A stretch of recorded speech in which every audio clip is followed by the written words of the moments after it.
My daughter can't even pay her own bills. She's always been a useless dreamer. My parents mocked me while testifying in court. The judge paused, looked straight at her, and said, "She's been a senior surgeon for almost a decade." The entire room fell silent as my parents' face went pale.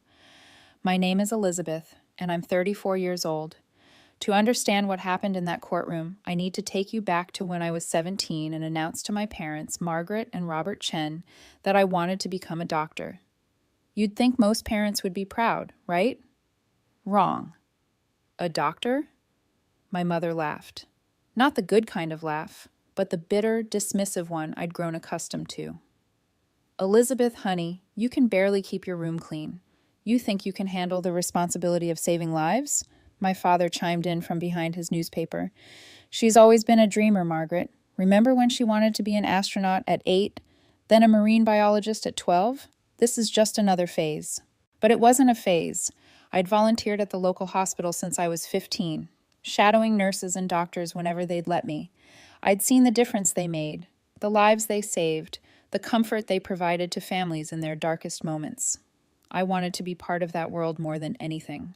The medical field is too competitive, my mother continued, her voice taking on that patronizing tone I hated. You need perfect grades, perfect test score, perfect everything. You're a B student at best, Elizabeth. Be realistic. Your mother's right, Dad said, finally looking up from his paper. Why don't you consider something more attainable? Maybe teaching or nursing. Those are respectable jobs for someone with your limitations. Limitations. That word stung more than they'll ever know. My parents weren't poor, but they weren't wealthy either. Dad worked as a middle manager at an insurance company, and Mom was a part-time bookkeeper. They lived comfortably, but had always been obsessed with appearing successful to their friends and neighbors. Having a daughter who was just average didn't fit their carefully constructed image. My older brother Jake had always been their golden child. He was valedictorian, captain of the debate team, and had gotten a full scholarship to study business at a prestigious university. He was everything they wanted in a child, and I was just the disappointing afterthought. When I insisted I was serious about medical school, they refused to help me research colleges or fill out applications.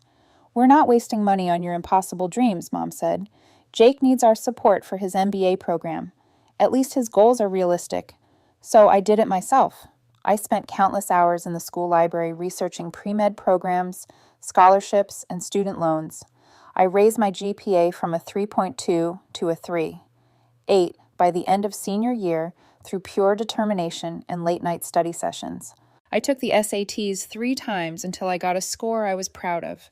When my acceptance letter to State University's pre-med program arrived along with a partial scholarship, I was over the moon.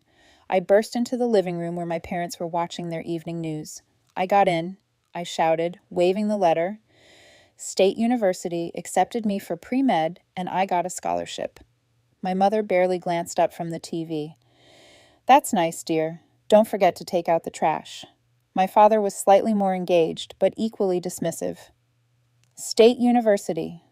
Elizabeth, that's not exactly Harvard. And pre-med doesn't mean you'll actually become a doctor. Most students wash out in the first 2 years. But I got a scholarship, I pressed, desperate for some acknowledgement. Partial scholarship, Mom corrected, which means you'll still need loans, lots of them. And when you inevitably change majors or drop out, you'll be drowning in debt with nothing to show for it. That night, I overheard them talking in their bedroom. She's going to embarrass us. Mom said when she fails out, everyone will know. The Johnson's daughter is becoming a lawyer. The Miller son is going into finance. And what do we get? A daughter who thinks she can be a doctor because she volunteered at a hospital. Let her try, Dad replied. Maybe failing will teach her to be more realistic about her abilities. I left for college that fall with a single suitcase, a small savings account for my part-time job, a local diner, and a heart full of determination fueled by spite. College was harder than I'd ever imagined, but I was prepared for it. While my classmates partied, I studied. While they slept in, I was at the library by 6 a.m. I took on work-study jobs to pay for expenses my scholarship didn't cover, working in the cafeteria during the day and cleaning offices at night. My parents rarely called, and when they did, it was always the same conversation. "How are your grades?" Mom would ask. I'm maintaining a 3.9 GPA, I'd say proudly. Well, don't get too confident. Pre-med requirements get harder each year. Have you thought about switching to something more manageable? Maybe communications.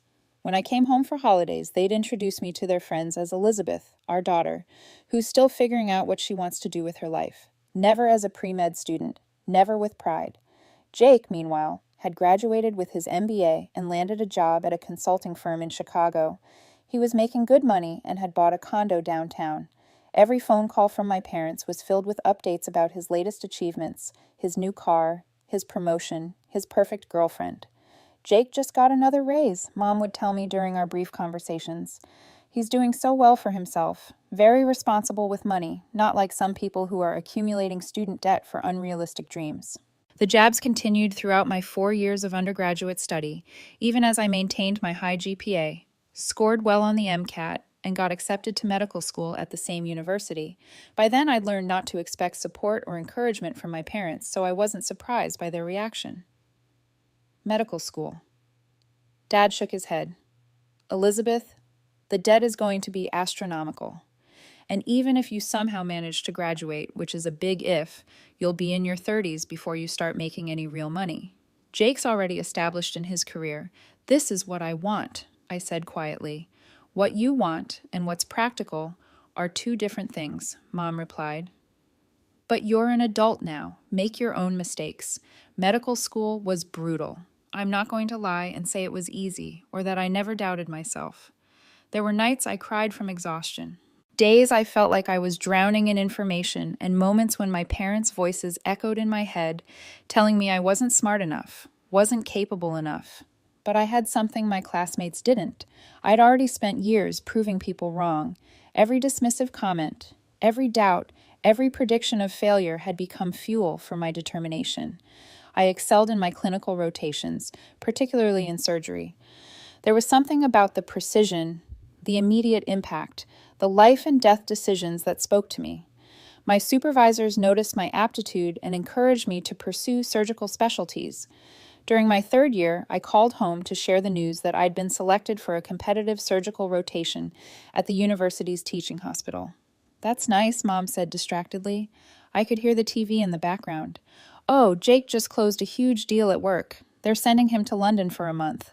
I stopped calling home regularly after that. After medical school, I matched into a general surgery residency at Metropolitan General Hospital, one of the most prestigious programs in the state.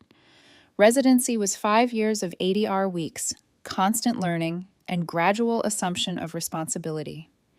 It was everything I dreamed of and more exhausting than I'd ever imagined.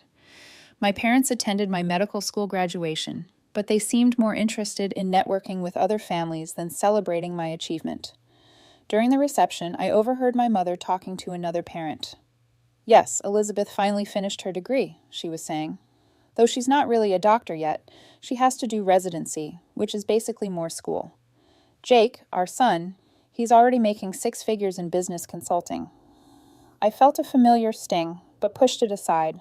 I had work to do, lives to learn, how to save, and a career to build. During residency, I met David, another surgical resident who understood the demands of our chosen profession.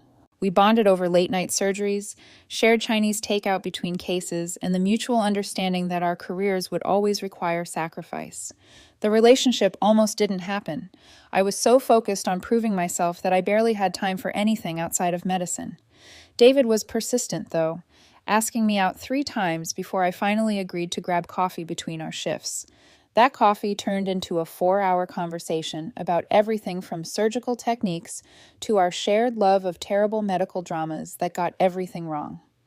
You know, he'd said during that first real conversation, I've never met someone who's as passionate about surgery as I am. It's refreshing. I'd laughed.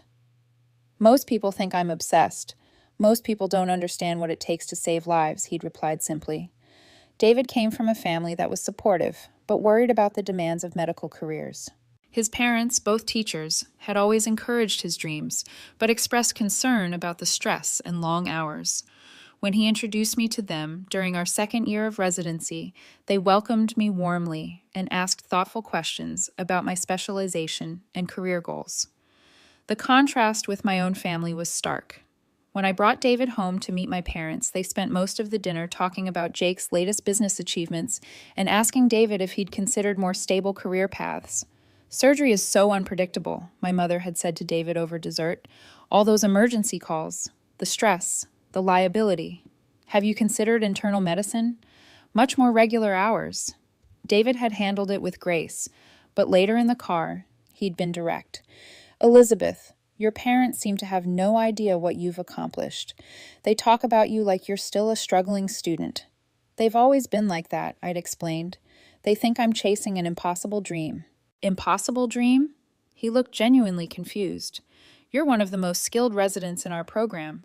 Dr. Martinez asked you to assist on that complex liver resection last week. That's not something they offer to people with impossible dreams.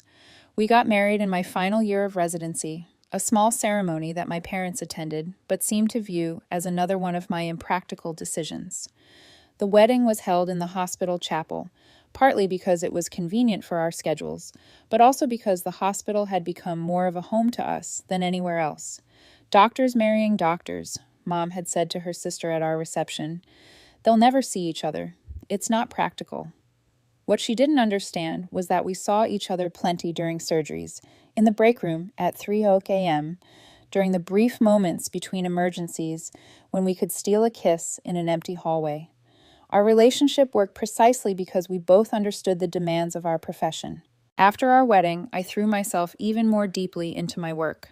I was determined to secure the best possible position as an attending, and I knew that meant excelling not just in surgery, but in research, teaching, and hospital politics. I started a quality improvement project focused on reducing post-operative infections in emergency surgeries. The project required me to analyze hundreds of cases, implement new protocols, and train staff on updated procedures. It was tedious work that I did in addition to my regular surgical duties, but the results were impressive. We reduced our infection rate by 23% over 6 months. Dr. Richardson, the chief of surgery, noticed my initiative. Chen Williams, he said after I presented my findings at the monthly department meeting. This is exactly the kind of work that sets good surgeons apart from great ones. Have you considered pursuing a fellowship? A fellowship would mean another year of specialized training, but it would also position me for more advanced procedures and leadership roles. I decided to apply for a fellowship in minimally invasive surgery, a rapidly growing field that would allow me to perform complex operations through smaller incisions, reducing patient recovery time and complications. The fellowship application process was incredibly competitive. I needed letters of recommendation, research publications, and interviews at top programs around the country. My parents' response to this opportunity was predictably negative. More school? Dad had said when I mentioned the fellowship. Elizabeth, when are you going to start actually working and earning money? I am working, I'd explained. Residents are paid and fellows are paid too. This is how medical careers progress. Jake's been making a real salary for 3 years now, Mom had pointed out. He's building equity, saving for retirement. You're still essentially a student. I tried to explain that medical training was longer but led to higher earning potential, but they weren't interested in listening. To them, Jake's immediate post-college success was more impressive than my methodical progression through one of the most challenging career paths in existence. I was accepted into the fellowship program at Metropolitan General, which meant I could continue working with the same team that had trained me through residency. The fellowship year was intense but incredibly rewarding. I learned advanced laparoscopic techniques, robotic surgery, and complex procedures that few surgeons were qualified to perform. During my fellowship, I also began developing expertise in emergency procedures, situations where patients came in with life-threatening conditions that required immediate surgical intervention. These cases were unpredictable and high stress, but they were also where I felt most alive professionally. There's something indescribable about the moment when you realize that your skills and decisions are the only thing standing between a patient and death. One case in particular stands out from that year. A 28-year-old construction worker named Miguel was brought in after a workplace accident had caused severe internal bleeding. He was unconscious, his blood pressure was dropping rapidly, and the ER team couldn't stabilize him. I was called in for an emergency exploratory surgery. The operating room was controlled chaos, nurses preparing instruments, anesthesiologists monitoring vital signs, and me trying to find and repair the source of bleeding before it was too late. It took 3 hours, but we managed to repair a lacerated spleen and stop the hemorrhaging. Miguel made a full recovery and was back to work within 6 weeks. His wife, Maria, had waited in the hospital chapel during the entire surgery, praying with their 2 young children. When I came out to tell her that Miguel would be okay, she broke down crying and hugged me so tightly I thought she might crack my ribs. "You saved him," she kept repeating. "You saved my husband." Those moments when you realize that your years of training, your sacrifices, your determination have literally saved someone's life make everything worthwhile. It's impossible to explain to someone who hasn't experienced it, but it's the reason I never doubted my career choice, even when my own family did. During that fellowship year, I also started getting involved in medical education. I was asked to lecture to medical students about surgical techniques and to mentor junior residents who were just starting their surgical rotations. Teaching forced me to articulate not just what I was doing, but why I was doing it, which made me a better surgeon. Dr. Martinez, one of my earliest mentors, pulled me aside toward the end of my fellowship. "Elizabeth, you have something special. You're not just technically skilled, you understand the human side of medicine. That combination is rare." She was right. I'd seen surgeons who were incredibly talented but lacked empathy, and others who were compassionate but didn't have the technical skills to match their good intentions. Finding the balance between clinical excellence and human connection had become one of my strengths. As my fellowship was ending, I received multiple job offers from hospitals around the country. Metropolitan General offered me an attending position, but I also had offers from prestigious institutions in Boston, Denver, and San Francisco. The decision wasn't just about salary or prestige. It was about where I could build the kind of career I wanted. I chose to stay at Metropolitan General partly because I was comfortable with the team and familiar with the hospital's culture, but also because they offered me the opportunity to develop their emergency surgery program. It would mean building something from the ground up, establishing protocols, training staff, and creating a center of excellence that other hospitals would try to emulate. After completing my residency, I was offered a position as an attending surgeon at Metropolitan General. At 29, I was finally Dr. Elizabeth Chen Williams, board-certified general surgeon. David and I bought a house in a quiet suburb about an hour from the hospital. It wasn't a mansion, but it was ours, and it represented everything we'd worked toward. We were finally established professionals with stable careers and a bright future ahead of us. The award came with a $10,000 prize and would be presented at a gala dinner attended by hundreds of medical professionals from across the state. It was the kind of recognition that most doctors only dream of receiving. I called my parents with the news, genuinely excited to share what I thought they'd finally recognize as a major achievement. "Mom, I have some really exciting news. I've been named Surgeon of the Year by the State Medical Association." There was a pause. That's nice, Elizabeth. What exactly does that mean?" "It means I'm being recognized as one of the top surgeons in the entire state. There's going to be a ceremony, and I'll receive an award for my contributions to medicine." "Oh, well, congratulations, I suppose. Is there any money involved?" "There's a prize, but that's not really the point. This is about professional recognition." Well, Jake just found out he's being considered for partner at his firm. That would be a real achievement. Financial security, prestige, a future." I hung up that day feeling more disappointed than I had in years. Not because I needed their approval anymore, but because I finally understood that they would never see me as successful, no matter what I accomplished. David found me crying in our kitchen that evening, and when I told him about the conversation, he was furious. "Elizabeth, you save lives every day. You've been recognized by your peers as one of the best surgeons in the state. You earn more money than most people can imagine. You've achieved everything you set out to do and more. Their inability to recognize that says nothing about you and everything about them." He was right, of course, but it still hurt. The awards ceremony was beautiful. I wore a navy blue evening gown that made me feel confident and professional, and when my name was called, I walked to the podium feeling proud of the journey that had brought me there. The standing ovation from my colleagues was more meaningful than any approval from my parents could have been. My acceptance speech focused on the importance of perseverance and believing in yourself, even when others doubt you. I didn't mention my parents directly, but the theme was clear to anyone who knew my story. Sometimes the people who believe in us least are the ones who motivate us most, I'd said to the audience. Every obstacle becomes a stepping stone when you're determined enough to keep climbing. After the ceremony, Dr. Richardson, the chief of surgery at Metropolitan General, approached me with an unexpected offer. Elizabeth, I've been watching your career progression, and I'm impressed not just with your surgical skills, but with your leadership potential. We're opening a new satellite facility next year, and I'd like you to consider applying for the position of chief of surgery. Chief of surgery at 34, I'd be one of the youngest department chiefs in the hospital system. It would mean overseeing a staff of dozens, managing a multi-million-dollar budget, and setting the surgical standards for an entire facility. I'm honored that you'd consider me, I'd replied, trying to keep the excitement out of my voice. Think about it, he'd said.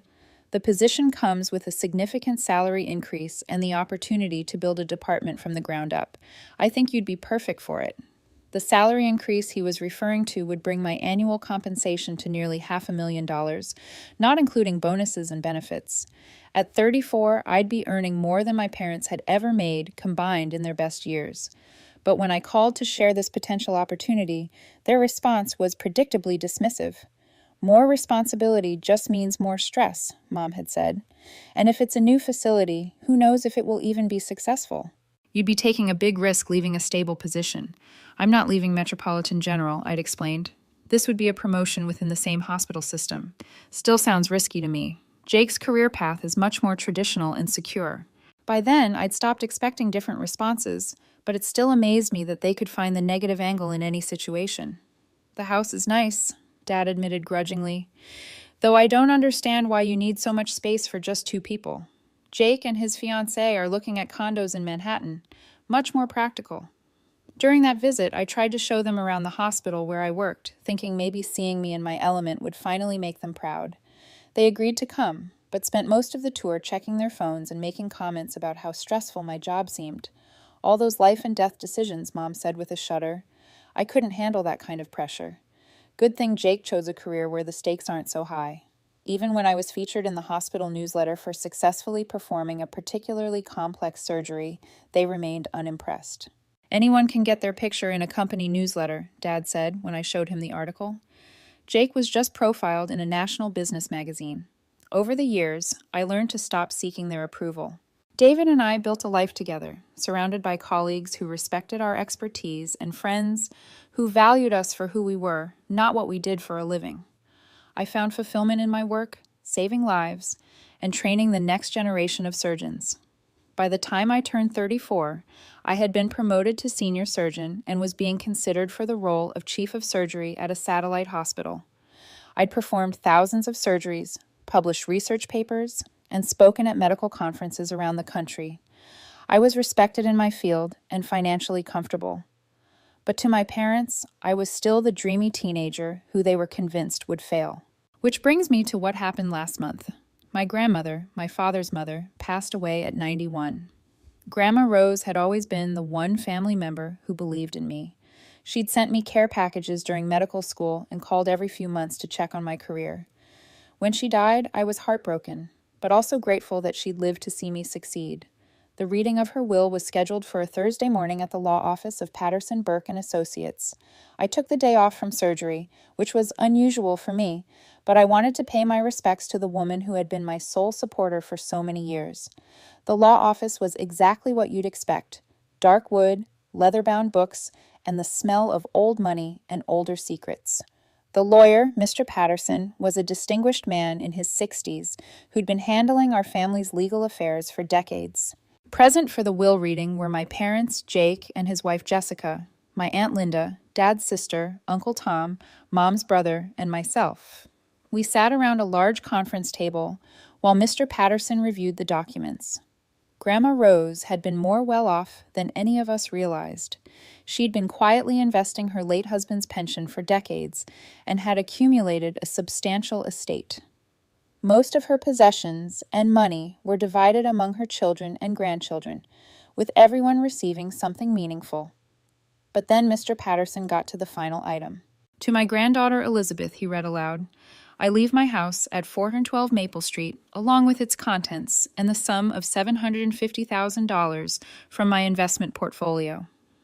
Elizabeth has always been the one who pursued her dreams, despite others' doubts, and I want her to know how proud I am of the doctor she's become. The room went silent. $750,000, plus a house in a desirable neighborhood. It was by far the largest individual bequest in the will. I was stunned.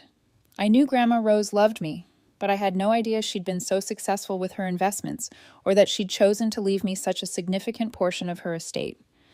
My parents, however, were not stunned. They were furious. This has to be a mistake, my mother said immediately. Elizabeth doesn't need that kind of money. She barely makes ends meet as it is. Mr. Patterson raised an eyebrow. I can assure you, Mrs. Chen, that Mrs. Rose was very specific about her wishes. She updated this will just 6 months ago and was completely mentally competent. But it doesn't make sense, Dad protested. Elizabeth's career has never been stable. She's always been irresponsible with money, always chasing impossible dreams.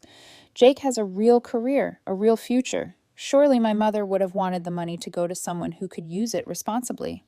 Jake, to his credit, looked uncomfortable with our parents' protests, but he didn't speak up to defend me.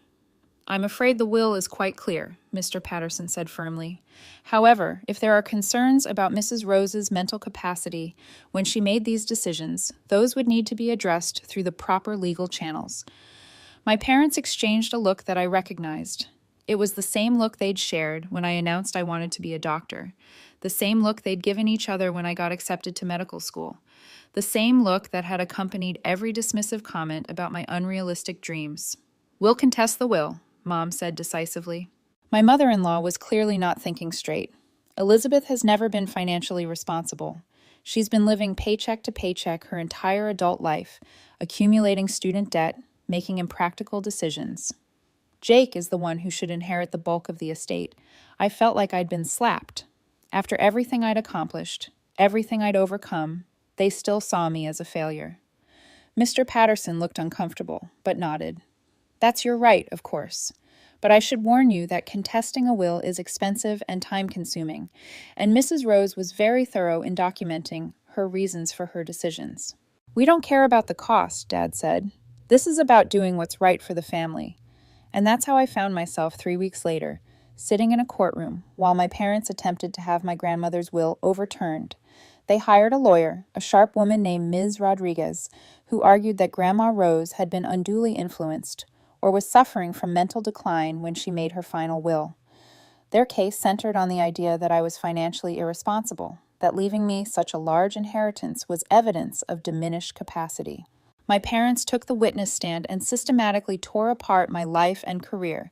Your Honor, my mother said, her voice taking on that familiar, patronizing tone. My daughter has always been a dreamer, completely unrealistic about her abilities and prospects. She accumulated massive student loans for an impractical career path, and she's never been able to manage money responsibly. Can you elaborate on what you mean by impractical career path? Miss Rodriguez asked. She insisted on pursuing medical school despite not having the grades or aptitude for it, Mom replied. We tried to guide her toward more realistic options, but she refused to listen. She's been struggling financially ever since, always borrowing money, never able to pay her own bills. I sat there listening to this character assassination, my lawyer beside me taking notes but looking puzzled. We prepared for various arguments, but I hadn't expected my parents to completely fabricate my financial situation. Dad took the stand next and was even more brutal. Elizabeth has never been able to support herself, he testified. My daughter can't even pay her own bills. She's always been a useless dreamer. She lives beyond her means, makes impractical decisions, and has no understanding of financial responsibility. My mother was clearly not thinking clearly when she decided to leave such a large sum to someone who would inevitably waste it. The words useless dreamer hit me like a physical blow. After everything I'd achieved, after proving them wrong at every step, that's how they still saw me. Jake testified as well, though he was less harsh than our parents. He focused on our grandmother's age and suggested that she might have been confused about my actual financial situation. Elizabeth has always struggled, he said carefully. I think Grandma Rose might have thought she needed help more than she actually does, though I'm not sure she really understood Elizabeth's situation. Throughout all of this, I noticed that no one had actually asked about my current job, my current financial situation, or my current life. They were all operating on assumptions and outdated information, painting a picture of me that was 15 years out of date. When it came time for my defense, my lawyer, Mr. Thompson, stood up with a slight smile. Your Honor, I'd like to call Dr. Elizabeth Chen Williams to the stand. Even the way he said doctor seemed to surprise my family. I took the stand and was sworn in, my hands trembling slightly. This wasn't a medical emergency, where I was confident and in control. This was my family trying to prove I was a failure, and it hurt more than I'd expected. Mr. Thompson started with basic questions about my background and education. As I described my journey through medical school, residency, and into my current position, I could see my family's expressions changing from confident to confused to concerned.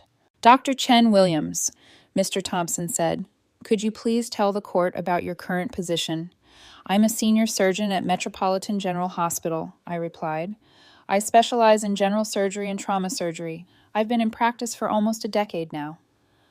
I saw my mother's face go pale. Dad looked like he'd been punched in the stomach.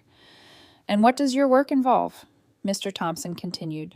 I perform complex surgical procedures, supervise residents and medical students, conduct research, and serve on several hospital committees. I'm currently being considered for promotion to Chief of Surgery at our new satellite facility. Can you describe your typical schedule? I typically work 60 to 70 hours per week. I'm on call several nights a month for emergency surgeries. I also lecture at the medical school and have published research in several peer-reviewed journals. My parents were staring at me like they were seeing me for the first time. Mr. Thompson then moved to the financial questions that were central to the case. Dr. Chen Williams, your parents have testified that you're financially irresponsible and unable to pay your own bills. Can you address these claims? I took a deep breath.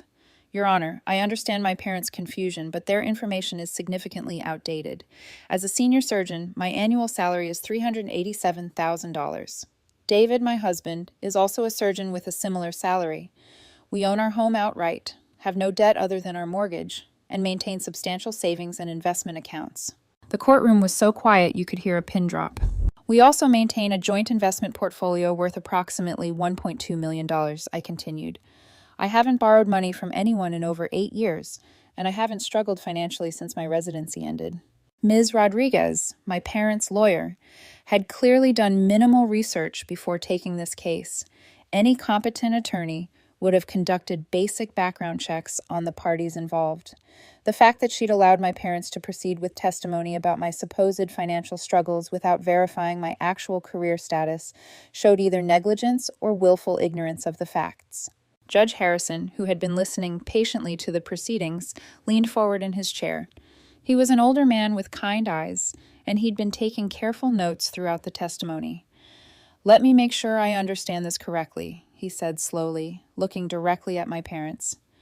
You're arguing that your mother was not mentally competent when she left a substantial inheritance to her granddaughter, who is a senior surgeon making nearly $400,000 per year. My mother opened her mouth to respond, but no words came out. The judge continued, his voice taking on a slightly incredulous tone. Your testimony is that Dr. Chen Williams is financially irresponsible and cannot pay her own bills, but she's been a senior surgeon for almost a decade. The entire room fell silent as my parents' faces went completely pale. Judge Harrison looked back at his notes, then at me, then at my parents again. Mrs. Chen, Mr. Chen, when was the last time you actually discussed your daughter's career or financial situation with her? My parents looked at each other helplessly. My mother stammered. It's been several years, Your Honor, Dad finally admitted. I see. The judge's tone was dry. So, your testimony about her current financial situation is based on assumptions rather than actual knowledge. We thought, Mom began. You thought, Judge Harrison repeated. You thought that a senior surgeon at a major metropolitan hospital, a doctor who has been practicing medicine for nearly a decade, was financially irresponsible and unable to pay her bills. When he put it like that, it sounded as absurd as it actually was. Mr. Thompson stood up. Your Honor, I'd like to submit additional evidence of Dr. Chen Williams's financial stability and professional standing.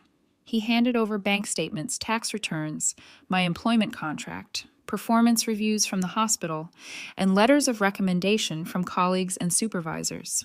The evidence painted a clear picture of a successful, financially stable professional who was well regarded in her field.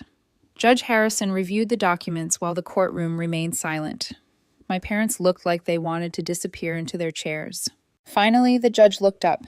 Based on the evidence presented, I find no grounds to contest this will.